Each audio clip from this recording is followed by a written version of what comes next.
Welcome to Agent of Wealth Podcast with Marc Bautis from Bautis Financial. In this podcast, Marc helps small business owners and retirees overcome the multiple wealth planning challenges involved in your financial life. We do this by creating comprehensive wealth management plans to guide you towards financial freedom, ensure you never run out of money, and help create a balance in life that prioritizes what is most important to you.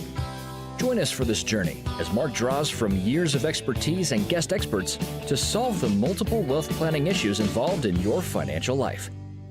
Hello and welcome to the Agent of Wealth with Marc Bautis of Bautis Financial. Today we're going to be talking about understanding the risk in your portfolio. Good morning, Marc. How are you? Great. How are you doing, Marc? I'm doing great. I imagine that with everything going on in the markets, this is a pretty timely subject. Yeah, today we're gonna talk about understanding the risk in your portfolio, and with everything going on, it definitely is timely. For the past 10 years, since the end of 2009, the stock market has basically been unstoppable. It's not just by looking at the fact that the major indexes have basically quadrupled over that period of time, but by the manner in which the market's gone up. There's been very little volatility, and it's almost been a straight shot upwards. But over the past month, we've seen volatility in the markets like we haven't seen in the past 10 years. Yeah, and I mean, there's all sorts of things in the media. There's everybody has an opinion about it, which is good and bad because some of them are good and some of them are really, really far off. But is this kind of normal for the markets to behave like this? Go ahead. Sorry. Yeah. I mean, it's definitely not. Even though the stock market has averaged an annual return of about 9.4% over the past 70 years, year to year, the returns vary widely. It's common to have years where the returns are in excess of 20% per year. And then there's also years where there's a negative percentage return. Well, I know that back in 08 and 09, investors went for a ride, right? I mean, it was volatile. It was crazy. I imagine that most investors, I mean, I know me personally, we get uneasy in years where the returns are negative, obviously. What does this look like right now? Yeah, we're definitely going through one of those periods right now where there's a lot of volatility in the market, and investors are definitely more focused on how much risk exposure they have in their portfolio. We hear a lot about risk. Marc, how would you personally define risk? So I think that investors look at the risk and reward in the context of their own personal financial position. So we all look at risk differently based on our varying life experiences and financial position. For most of us, risk is defined as how much money can I lose in my portfolio over a certain period of time. Yeah. When we talk about investments and personal finance, I know that's all numbers. That's crunching a lot of numbers, but there's definitely an emotional side of it too. And I kind of liken it to going car shopping, right? The advice I gave my son, and I said, son, I don't want to tell you what to do. I don't have to go with you, but for heaven's sakes, please take a no man, right? I mean, that's the best advice I can give you. You take a no man or no woman, whoever it needs to be, that's going to be able to tell you, okay, I know you're looking at that Corvette, but you make $24,000 a year, and no, that's not a good idea. Emotionally, you want it, but I'm here to help you with that piece. There's got to be emotion in the investing side too. Definitely. Our psychology works against us as investors, and we get fearful when the markets are volatile like they are now. But a large part of that understanding is what's normal, and also what are the trade-offs between risk and reward. We're all human, and we all want all of the return with none of the risk. But as an advisor, sometimes we have to be the therapist when it comes to money. Yeah, that's a really good way to put it. It's somebody that also can kind of help you step away from the edge, I would suppose. But how do you do that? How do you fulfill that role in the context of risk? So the one way I try and do it is really driving alignment between how much risk an investor is comfortable with, how much risk they currently have in their portfolio, and then the third component is how much risk they should have in their portfolio so that they achieve their goals. And the last part of how much risk they should have is important because we really sometimes focus on that, my portfolio lost this amount or my return was this amount over a certain period of time. But really the real focus should be on whether you're still able to meet all of your goals. So the focus should be on, can I achieve my goals? Not necessarily on my portfolio did this or did that. when it comes to risk specifically, we hear it a lot in the media. I've heard it for years. An investor can be labeled basically one of three things, right? They're aggressive, which I kind of look at. I was supposed to be aggressive in my investing in my younger years because I have more time to make up if something does happen. Then you have moderate, I believe they call it, moderate or conservative investor. Is there anything more than really those three categories in your mind? So yeah, those were definitely the categories that we used to use. And between those categories, you'd have moderately aggressive or moderately conservative, but it's all kind of fuzzy with what makes someone aggressive, what makes someone moderate, and how do you define each of those categories. So what I've been doing is using a tool to gauge how much risk an investor is comfortable with. And the way that tool works is it asks a series of questions to pinpoint, when the markets become volatile, how much risk or how much money would an investor be acceptable losing before they reach that emotional ruin and call me to demand that I sell everything, all of their investments, and move into cash. So we really want to look at quantifying that instead of just that basic classification that we're used to. Yeah, you said something there that's a little scary. I think you used the terminology emotional ruin. That doesn't sound good at all. I assume that you mean just kind of like that breaking point where it's almost sounds like panic, right? Is that kind of what emotional ruin is to you in a way? Yeah, that's panic is definitely a great word to describe it. But yes, and it all goes back to we think that it's all based on numbers and this and that, but there is definitely an emotional piece, and everyone has an emotional breaking point where once it gets hit, they don't want any part of the market anymore. Yeah. No matter if they know that over the long term the markets do come back. So what I try and gauge with that tool is, how do we take enough risk that it makes sense for you to still be able to achieve your goals, but that we never get to that point where the panic buttons hit? Yeah, and it sounds to me it's almost like a fight or flight kind of response. And you talked about moving everything into cash. I would think that would be a flight in that scenario. That's not fighting and just sticking in there. That's flight. Take my money and run. But going into cash can be a good thing if the markets become volatile. But I'm sure there's a flip side of that as well. Yeah, there definitely is. And it would seem intuitive that when the markets go down, why not sell everything? And then when the markets look better, let's go back in and reinvest. And I get that question a lot, but it's exactly the bad short-term decision that we're trying to avoid. So timing the market's virtually impossible. Sure, someone may get lucky and be right once in a while when they sell and when they buy back in, but over the long term, it's a losing strategy. The market doesn't say on the way down, okay, it's time to sell because we're going to have a drop now. Or when the market hits its bottom, the market doesn't say, okay, it's time, we're at the bottom, it's time to get back in. So what often happens is that the investor sells when the market's at its lowest point and then buys back in after the recovery and purchases their investments back when the market's at its highest. And I think Warren Buffett said it best. He said, investments are the only thing that investors refuse to buy when they're at their cheapest and only want to buy when they're at their most expensive. Yeah.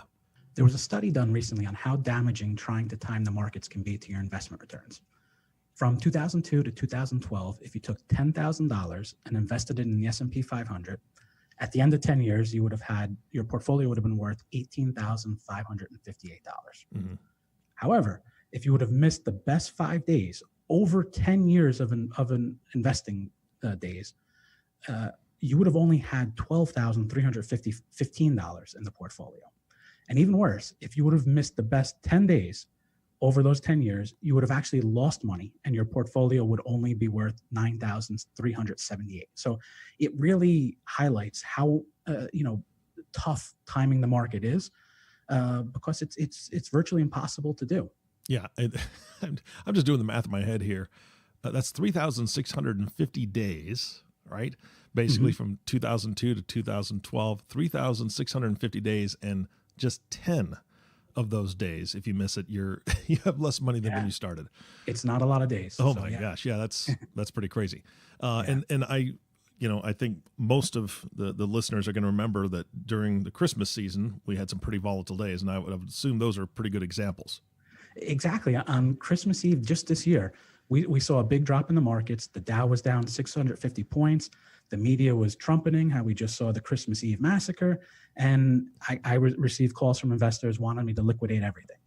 The market was closed the next day for Christmas. And on the day after Christmas, the markets were back open and the Dow finished up over 1,000 points. Yeah. And it was the biggest one-day point gain in the history of the market.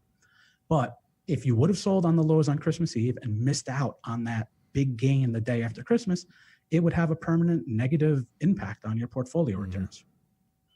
So by sitting down with the investor, going through that questionnaire, we can quantify how much risk they are comfortable with. The tool outputs a risk number between 1 and 99. And just to put some context around it, if your risk score is a 1, that means you're basically comfortable with having your money under the mattress. And if your risk score is a 99, that means you'd be comfortable with your entire life savings invested in Bitcoin. And as you can imagine, some people are in the middle.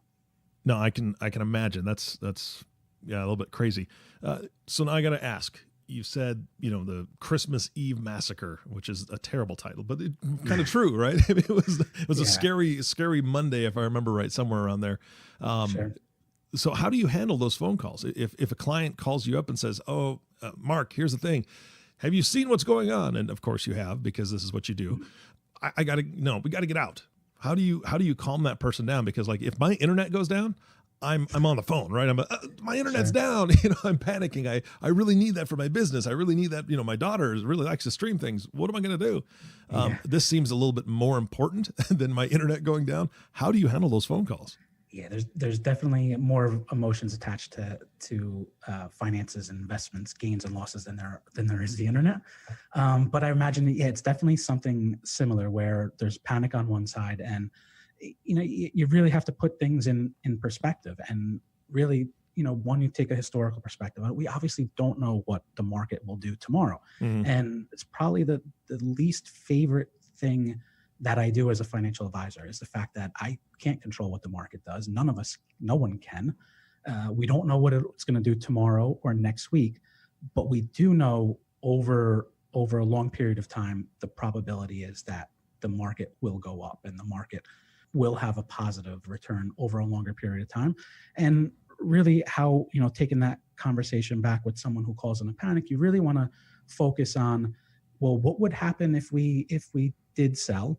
How does that impact, the investment returns that you need to achieve your goals? And I'm really all about quantifying things and really looking at, well, if let's say we did take, money out and sit it in cash, would there be a lesser chance that you hit your goal? And really look at the way, I can actually quantify it is, well, if we did take money out and didn't get the growth that we were projecting or expecting, your money might run out 2 years earlier, or 3 years earlier, or even 10 years earlier. And sometimes when you put it in that perspective, and also when you look back at historically on how the market's done over some negative volatile periods, it helps put the investor a little bit at ease. But it's also really going, this new methodology of really focusing on risk is really what helps really put the investor go from being fearful to fearless. So, after we can construct that risk score that the investor is comfortable with, that 1 to 99 score, we then go in and construct a portfolio that matches or aligns to that score. And really what that does is it helps with putting some kind of expectations around what kind of both growth, income on the positive side, but also on the loss side, what's common or what's normal or what's to be expected. So the tool actually will generate a 95 probability of the projected gain or loss over the next 6 months. So now the investor knows what's normal. And as hard as it sometimes can be, when you see your account statement, month to month, and you see a drop in it, there's a little bit less uneasiness on the investor side, because they do know, okay, this is normal and I'm still on track to achieve my goals, and I'll be okay. And I think that's really what the investor wants to know is, are they going to be okay? I'm a data junkie when it comes to investments. A couple other cool features about, this whole risk conversation and, how we use it to determine what risks someone's comfortable with and how to construct a portfolio is we can also stress test these portfolios. So we can see how the allocation would react if we had another recession like in 2008, or if we, on the positive side, if there was a bull market like 2013. So, the way it used to be is in terms of allocations, we'd say, okay, you are 75% in stocks and 25% in bonds. And if the S&P does this, we should expect, 25% less of a loss because, you have 20% less exposure to stocks. But with this tool, now we can actually look at quantifying it and seeing, well, if the 2008 happens, your portfolio would, but with 95% probability, experience a loss of X. And again, it goes to manage those, helps manage those expectations that the investor, would feel. And again, it's going to, all comes back to making the investor comfortable and not allowing them to reach that panic button. Yeah.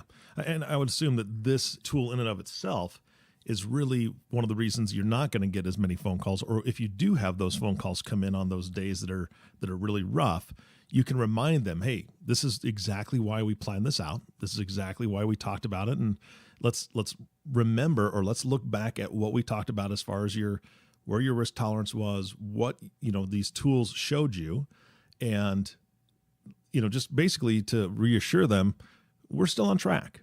These little speed bumps are going to happen, but these tools seem like they're extremely useful for just putting somebody at ease and having them see, okay, Marc's got this. I'm in good hands. He's been doing this for a long time. He uses all these tools as his resources. I can trust the fact that he is in this with me, right? That's what it seems like to me.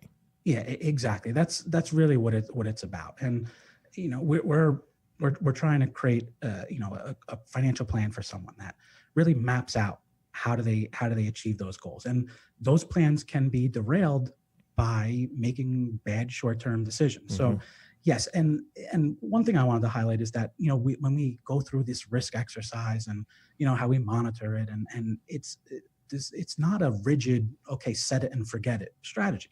Things change in people's lives. They may have the need for, their expense needs may change, or their savings may change, or even the risks that they're comfortable with may change over time. We just don't want to make sure it's just we don't want to avoid the knee-jerk reactions to the market changes. But things definitely change, and we can adjust how portfolios are allocated and what someone is comfortable with and the risk that they're taking. We just don't want to get that, have that experience where, okay, I'm not comfortable with what's going on in the market. Let's change. And then all of a sudden the markets, go back up, things look good. And then all of a sudden you become comfortable, and it avoids that, sell low, buy high strategy, when we all should be doing the opposite of, buying low, selling high. Mm-hmm. One last feature I wanted to talk about on the tool is also the concept of how it handles diversification. So, okay, we're all familiar with diversification is good, and it's good to not have all your eggs in one basket. But again, going back to how I like to quantify things, in terms of the portfolio construction, we can see how all the investments are correlated together. And then by having an effective allocation, we can see how much of a risk reduction we were able to achieve by number. Why? So it's more than just saying, okay, your portfolio is diversified. Now we can say by diversifying, we were able to reduce the risk in your portfolio by this percent. So it's another tool that, provides transparency and visibility into, how we're allocating investments, or how the risk in the portfolio is being managed. Mm-hmm. And Marc, that's great for your clients. I mean, I know that they, like I said, they have a peace of mind because they've gone through these exercises with you. They've done all this work with you. You've been there every step of the way. But for those that are listening to this podcast that are not your clients, is there a way somebody can get a preview of that tool that you use? Is there any way that they can kind of get a sample of how that would work for their own specific portfolio or their own investments? Yeah, definitely. They can. It's not even a sample. They can use the full tool. It's free. It's on my website, bautisfinancial.com/risk. Or if you'd like, I'd be happy to walk anyone through how to use it. Easiest way to reach me is through my email at Marc, M-A-R-C, at bautisfinancial.com. And yeah, I'd be happy to talk to anyone about it. I think it's, understanding risk. It's a vitally important concept to help you, achieve your goals. So yeah, I think it's definitely a great thing to talk about. All right. And I'm going to ask you for a big favor, kind of on the spot here. We're into 2019. What is your one best piece of advice for everybody listening to this in 2019? Everybody makes resolutions in some way, shape, or form. Just little changes in their lifestyle or whatever that is. What is your best piece of advice for starting 2019? So I think the best start that anyone can get, or best thing that anyone can do, is just to get visibility into what they're doing with their finances. And what we've just talked about with risk is one component of it, but another area is understand where your money's going. Your money is coming in each month from your paycheck, and it's going somewhere. Go through the exercise. It's a little bit of a pain to do, but you want to see where your money's going each month, and you want to make sure it's going to the right places. So, with everything going on, with everything that someone can do, I think the best start is just get some visibility, and then from there you can look at and see, okay, now that I know what's going on, how am I exposed with my investments? Where is my money going? The next step after that would be, then how can I optimize it, or how can I improve it? Yeah, absolutely. I think that in today's day and age, there's so many, one click to auto pay kind of thing. And you're auto paying on a monthly basis for all sorts of different things, which is good and bad, in my opinion, because you can auto pay for things that you forgot that you bought, So it definitely happens. I didn't even know I had a subscription to AOL, and that died like 17 years ago or something. Who knows? But getting a handle on the money in and the money out is a great bit of advice. Great way to start the new year. So, all right, Mark, any other closing thoughts for us today? No, I think that's it. I wish, everyone had a happy new year. And I know financial New Year's resolutions are a popular one.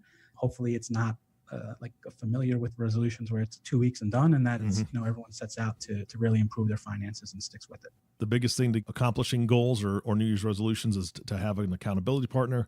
And if you're looking for an accountability partner in finance, I think Marc Bautis would be a perfect fit. Give him a call or reach him at his website. Again, his email is mark@bautisfinancial.com. And I know that he would love to help you out and just sit down and listen to what you're thinking about your new year and what you want to do for 2019. So, hey, Mark, thanks so much for your time. Thanks, Mark. And thank you all for listening to the Agent of Wealth podcast with Marc Bautis. If you have not subscribed to the podcast yet, please click the subscribe now button below. This way, when Mark comes out with a new podcast, it'll show up directly on your listening device.